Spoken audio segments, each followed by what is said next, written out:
do we got here? Smoked goose breast, gravy? Goose legs. Goose leg. A lot of people don't use the legs off their geese, but if So you're hunting in my blind, you gotta give me the leg. So you're a collector of goose legs. I am, and I smoke it. And I smoke it on the bone and then grind it.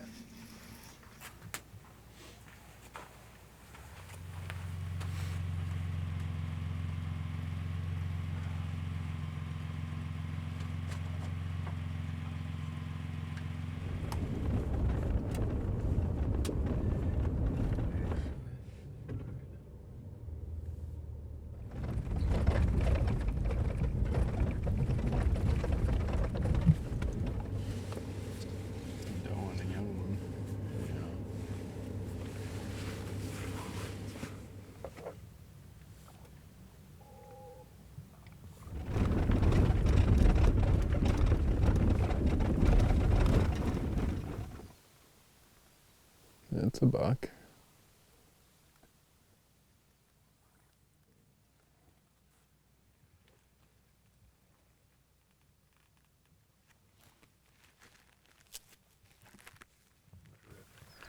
Well, we're out here day 2. Takes about an hour and a half to bounce along these roads to get to where the antelope seem to be hanging out. And Matthew says, I'm going to walk up and look in this dry lake bed. He finds a buck, but no, it's not big enough. I don't know, I might not have enough days to find one big enough. But I'm not weighing in on whether he's big enough or not, because my opinion doesn't matter. What are you thinking, Matthew? Well, so still got plenty of spots to check. Okay. So probably don't need to spend too much time here. Everyone says that this valley that we're going up has a bunch of animals in it, and we've seen plenty. We looked down in here yesterday when we were up on the top of the bench, and we saw a few, but where it is, they're just in spots that are pretty hard to get to, which is fine, but we need to be able to see them before we can chase after them. So we'll keep moving and see what we can find. Who's everyone? You said everyone says All that. like 4 people we've talked to. Oh, I thought maybe like the Google said that or something. No. Didn't the biologists say they all get pushed up to this end too? Yeah, he said this was a popular spot. Suppose all the hunting pressure pushes them way up there. Maybe. Well, first place you walked to, Matthew, you saw a pronghorn. Yeah. That's a good deal. And better than yesterday. We were out here for 3 or 4 hours before we found one yesterday.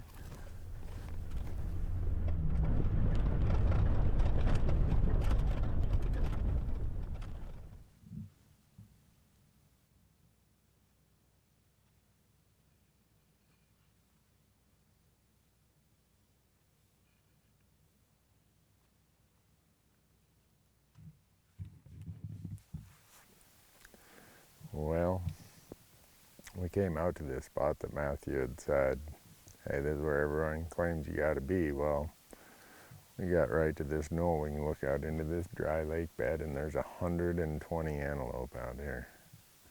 And there's not any of them with a horn over 10 inches long. I think out of the 120, I've counted like 8 or 9 bucks. And they're all young, immature bucks. And the crazy part is, the rut, I mean, it's September 1st today. The rut should be going here any time. And to see all these immature bucks tells me that the older bucks have been shot, probably, because there was a rifle season before this one with 70 some tags, and now we're on day, I think 4 or 5 of this hunt, and a bunch of them got shot probably the first couple days of this hunt. So, but Matthew's not convinced that all little bucks are what is left. So he's trekking up this ridge here where he can look around the corner of this dry lake bed. Maybe he'll find something.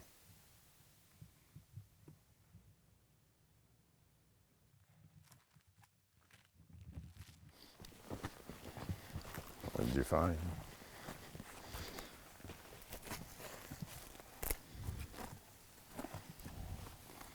It's probably the best one we've seen on the trip. Yeah, he's got good mass. Where is he at? See where Scott's at? Yeah. He's 350 yards right over the knob. That's a video too. His prongs kind of poke out to the sides, but they seem decent. He actually doesn't look like he has that much mass. From the side at least. From the front, he looks a lot better. There's one rutting a doe right up there. Mm-hmm. It cocks forward and out. Yeah. It'd be about in the same class as this one.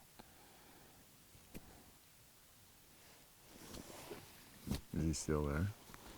I mean, when Scott walked up, he kind of trotted off to the side, but he didn't look like he was going at an all-out run. This way? Yeah, he was right back here and going that way. Okay, because there's a bunch of them just filtering out. You see that one little tree there? Mm-hmm. On the other side, they just keep filtering out of there. Yeah. It's up to you. He's by far the best buck we've seen. I mean, that long. What would you Don't you think? guesstimate on length on that? 14. Depends on where it hooks in. It might be 14. I don't know. Since you glassed him up, I suspect he's a high candidate then. I mean, he's If I were to have considering. glassed him up, you would have just been like, here. You'd have waved me off. I'll keep looking. If you want to go shoot him, go shoot him. No, we should all stick together. Well, if you're going to go shoot him, I'll come with you. I don't know that I'm going to go shoot him, but I do want to go up on the little ridge right there and see what else is back there. Okay. Well, I'll keep an eye on you. If you start waving, I'll bring your rifle. How's that? Why don't you just come with? All right. You bring in your rifle? I was going to grab the pack and everything, just in case. All right. Get my pack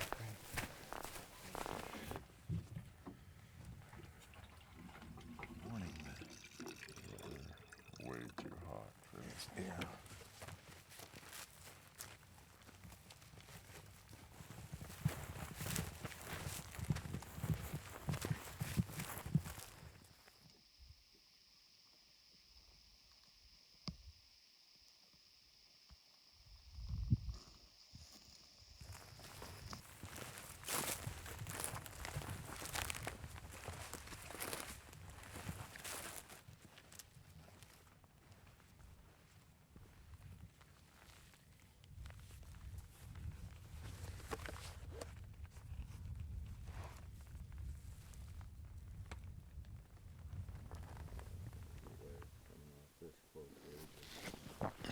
Yeah, I think that's the one.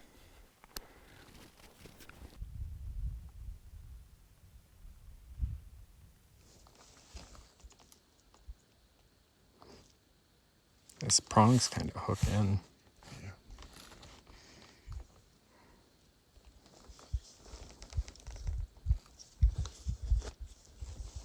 It's on his butt.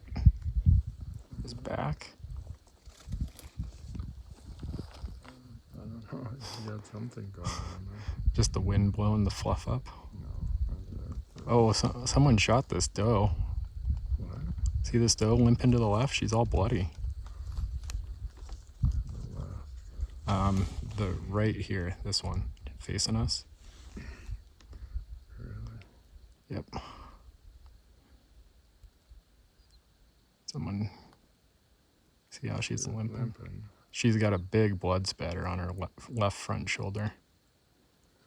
Yep.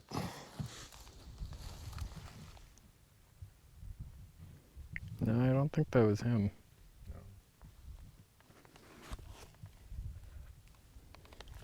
One that I saw was kind of mismatched on both sides. This one's a little too even.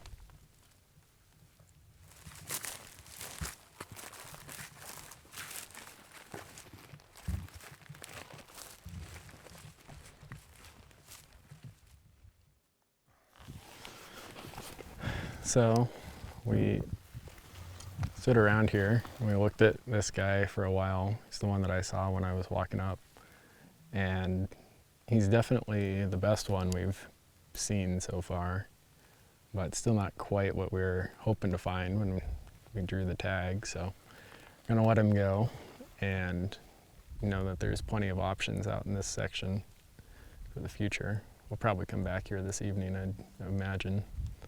But there's another part way down that we can see another 50 or 60 antelope, and yeah, and we can either walk 3 miles in the heat of the day, or we can drive closer to them and only walk a mile to get to them. So I think we're gonna save ourselves some punishment and go back to the truck.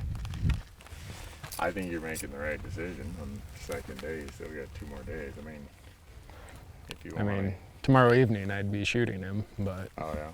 Okay. Well. But it's not tomorrow evening, so we're gonna keep looking.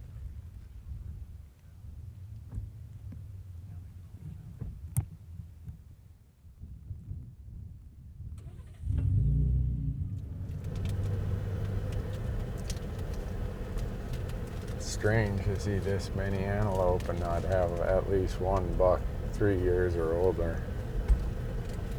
But They all got shot out of here already. I believe that's the case. We've seen pictures of quite a few 3-year-old bucks, but they're dead. Mm-hmm. Well, you haven't been in as many wrecks as you've been in. Well, we're taking a little break here. We got a little thunderstorm coming by, and I'm just sitting here looking at the bigger part of this landscape and thinking about all the places we've driven through and driven past. And in this Great Basin country of southern Idaho, most of Nevada, parts of Utah, this part of Oregon, you're really looking for places that are still what I call intact native communities, plant communities, because so much of the Great Basin has been really taken over by an invasive species called cheatgrass. And if you look around, you'll see big waves of just yellowish gold grass about that tall. And nothing really can benefit from it. In the springtime when it's just greening up, some species can get a little bit out of it. But the problem is, we went through some fire cycles. And normally when you'd have a fire cycle here in the Great Basin, it would get replaced by rabbit brush and sagebrush and native grasses and forbs. Well, along comes cheatgrass. It's an invasive and it outcompetes the native species. And like here this summer, this place around here, they almost closed this unit. They closed a couple other units because of fires. And they're really worried about these fires because what's happening, you get a fire now in that cheatgrass community and it just burns so fast that you can't get ahead of it. And then it goes into what's left of the native habitats and it burns that. And rather than the native habitat getting regenerated with natural regeneration, native regeneration, all of a sudden here comes another wave of cheatgrass. And there are millions and millions of acres now that are cheatgrass. And it's not good wildlife habitat. So when I look at a map, most of the time when I'm elk hunting, I'm looking for burns because that can regenerate into something really good. A lot of times when I'm pronghorn hunting or I'm mule deer hunting in these Great Basin states where I know there's a lot of cheatgrass, I try to find out, did that get restored by the wildlife agency or by the land management agency? Because if it didn't, it's really not going to be good habitat for mule deer or good habitat for pronghorn or sage grouse or anything else. So you have this really, what looks like a sturdy, just bomb-proof landscape, when really it's rather fragile and it's under attack. And some people are like, Randy, that's rather dramatic. No. If you had the benefit of being in the Great Basin like I was in the late 80s when I was going to college in Reno and living in Nevada and hunting, and you got to come back 35, 40 years later to some of those places that were amazing mule deer, amazing everything, just whatever lived here, there was lots of it. And now there's not sage communities. You don't see the rabbit brush. You just see wave after wave of cheatgrass. It is so dramatic. It's very depressing. And I know they're working on some sort of, they think that they're having some success with the sprays and the, I don't know what you'd call it. I'm going to call it a pesticide. But it's a spray that will hopefully kill the cheatgrass without damaging the native plants. Because without it, the mule deer are just in a bad way. And then you throw an invasive hoofed species like feral horses on top of that. They're out there just hammering what's left of the native landscape. And the native species in the Great Basin are really under a lot of pressure, especially mule deer, and to a lesser degree pronghorn, but still pronghorn, and sagegrass. Those three native species are who is paying the price for this cheatgrass, fire cycle, invasive plants, invasive horses. And we're gonna have to decide as a collective society, are we more interested in our native species and our native habitats, or are we just going to turn a blind eye to what's going on out here in the Great Basin? Because this is one of our real gems. This landscape is stark and as desolate and as dry and as harsh as it can be. It's some of the most impressive country we have. And it's very frustrating to see that non-native horses, a feral species, gets priority over native wildlife. It's frustrating to see that we haven't yet come up with ways to control cheatgrass. But hopefully we'll get there. It's going to take a lot of money and a lot of work. But if you're a big fan of pronghorn and a big fan of mule deer and sage grouse and all the other native species of the Great Basin, that should be of interest to you. And it's also a big part of how you plan your hunt, where you go, where you don't go. So, quick as this storm passes, we're gonna go look for some more native landscape that isn't impacted by cheatgrass.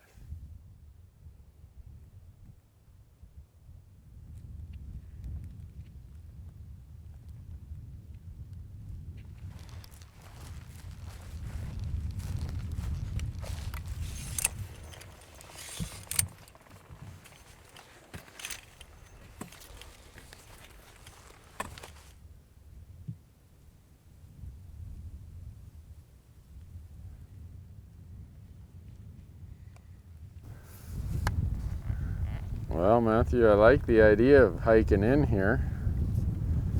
Coming in from this side, by driving that way, we cut about 2 miles off the hike. Each way. Yeah. Yeah. I bet you we've looked at over 300 pronghorn today. Easy. Yep. And There's probably 300 just in this little valley here right now. And we have not seen a buck over 2.5. Yeah. And I would say the number of bucks we've seen that are 2.5 is less than 10. All Yeah, the other bucks are 1.5 year old bucks. It's surprising. It's just where'd they all go? I don't think they all got shot out of here. I don't know. I'm asking myself. It's September 1st. They should be here. Yeah. They should have already marked their territories and be carving these doe groups away. To have doe groups in this big of groups this time of year. Just 100 does out in the middle of nowhere? Yeah, there should be mature bucks that have carved away 10 or 12, 15 of these to themselves. Right. But they're not here. So the does are all gathered up. But I'm with you. What do you say we pack up and Go find another spot? yeah, we got nothing to lose. We got tomorrow and the next day. I think you could come back here any day and shoot just a buck to have for the freezer. That's kind of what I'm thinking too. So I think tomorrow it might be worth exploring and checking things out. I don't know. mean, we could go back to a couple of the spots I found where I found groups of 20 or 30 does and just Yeah. see if they've picked up a buck that nobody's harassed. Right. So, Because I don't think anyone's hunting those places that you spent in your scouting no, days. we saw very few people on those.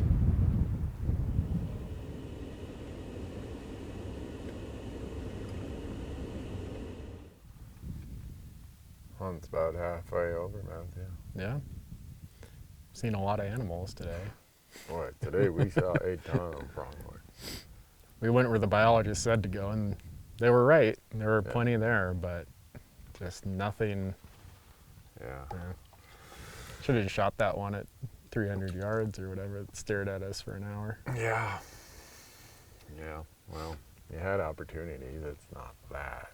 Yeah. It's just when you draw a rare tag, you hope to find Yeah. something a little older. But if you don't find something older, that just is what it is. Yeah. Well, You'll still have meat if you shoot whatever else. yeah. I think we know where we can go to find at least something to shoot on the last day. I would So hope so. not I don't worried want to about jinx that part. us, but what are you thinking for tomorrow? I don't know. Could go check one of the spots that I saw some does on when I was scouting, even though there were no bucks at the time. You know, Yeah. the rut seems to be going pretty good right now. So Yeah. maybe something has found those groups, and Go from there. who knows. But I know fewer people are up there at least. Yeah. Oh. All right, let's get some dinner made. All right. And showers tonight, Scott said. Yeah. No one is getting in my truck tomorrow unless they've taken a shower tonight.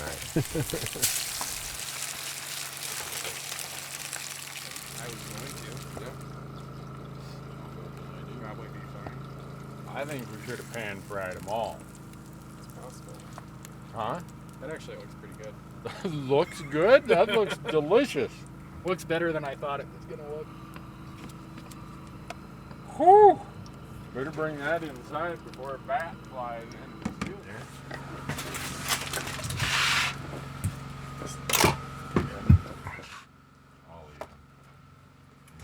Scott didn't take. They're very mild. You got a spicy one.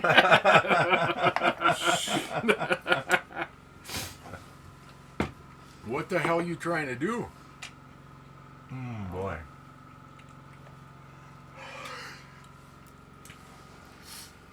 You all right, Randy?